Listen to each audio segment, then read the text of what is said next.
বলছি শোনো না, রিবুকে একবার ফোনটা করো তো, বলো খাবার হয়ে গেছে। তো এখন সন্ধেবেলা চা হচ্ছে, চা ফুটছে।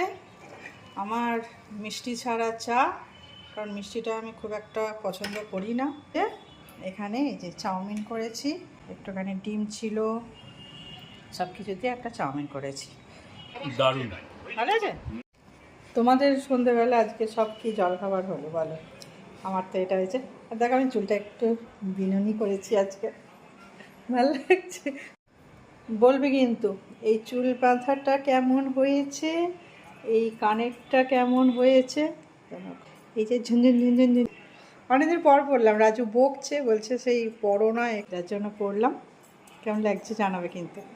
তো চলো সন্ধেবেলা খাওয়া দাওয়া করো, আমরাও সব করি। টাটা, ভালো থাকো। আর হ্যাঁ, রাধাষ্টমীর শুভেচ্ছা।